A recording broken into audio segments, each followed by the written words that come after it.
you love one another, then the Constitution will work.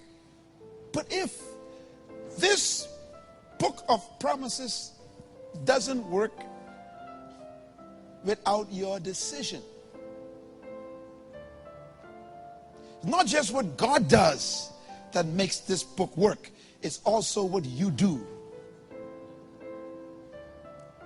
The reason why I can't afford a grudge, I won't talk about hate, just grudge.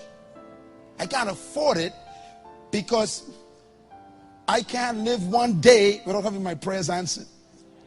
And I ain't gonna let you mess up my prayer life. Anybody with me? This is why the Bible says, if you find out that someone has ought against you, you haven't even done nothing, but if you find that they have it against you, say, go to them. Why? I don't want you to mess up my prayer life. And he says, forgive them. It didn't say they will forgive you. That ain't the problem. Make sure your culture is right. Look at this next verse. Romans chapter 13, verse 9. Everybody read. The commandments: do not commit adultery, do not murder, do not steal, do not covet, and whatever other commandments there may be. Now watch Paul now. Paul said, look, I don't care what you obey. People always get excited with all these little simple, this deep stuff, little intricate things. He said, look, I don't care what you're trying to obey. He said, the big law is this one. Love your neighbor as yourself. This sums up all the others. If you follow love, we never have to think about you breaking any other law. That's what he's saying. You cannot say you love people and then covet what they have.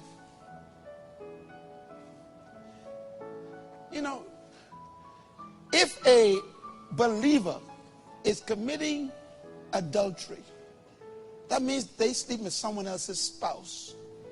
There's no love in them. I can't say I love you and sleep with your wife. Look at that. He said the law said don't commit adultery. He says, but you even ain't got to think about that. If you just sum it up, just love your neighbor as yourself. If you love neighbor as yourself, you don't want to commit adultery with your spouse.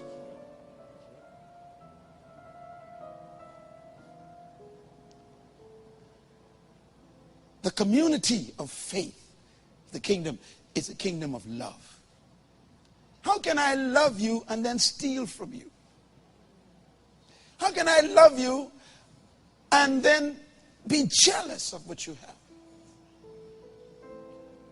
When love stops, every other sin kicks in. That's what the verses say. So the ultimate ministry of the kingdom culture is love. Look at the next one. He says, love is the fulfillment of the law.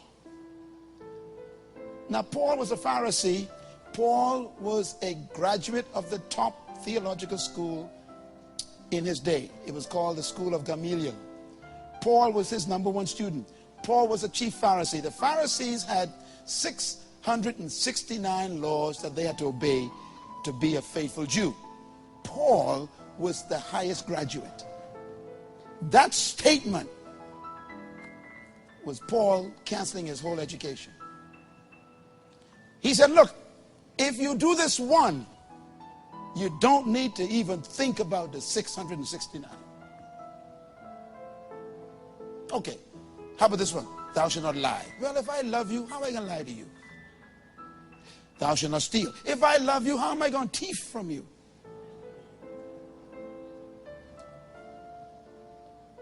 Don't commit fornication. If I love you, how am I going to sleep with you and I ain't got no covenant? Let me tell you something. If you are fornicating right now, let me tell you something. That person does not love you. Listen to me. Look at my face. If you are sleeping with someone and you are not married to them, I don't care. That's a liar you're sleeping with. They're lying. Because if they love you, they wouldn't cause you to break the law of God. And I mean that. People say, listen, if you open your leg to him, he don't love you. He making you break the law of God. How can he say he love you and he making you sin?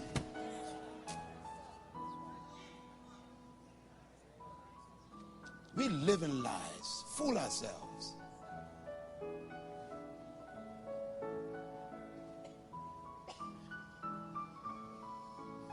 If you love me, you won't let me.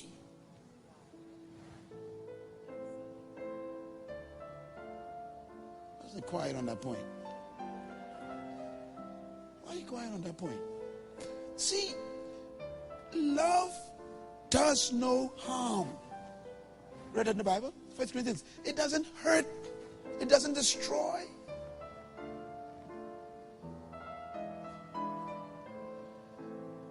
You hit a woman, man. What are you doing? You told her you love her. Vice versa. You hit the man, beat him up. Oh yes, when women beat men up in this country, I had to counsel a few of them. I mean, women whoop a guy. I say, brother.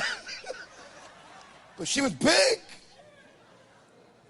How could you hit your husband and you say you love him?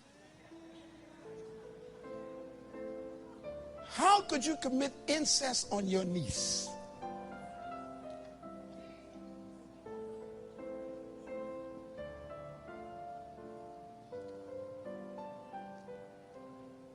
You abuse your own daughter, man.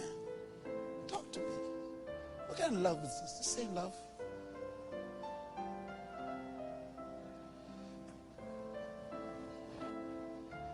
In this one command, all the commandments are fulfilled. It's love. Put your hand up. Say, Lord, give me that love now.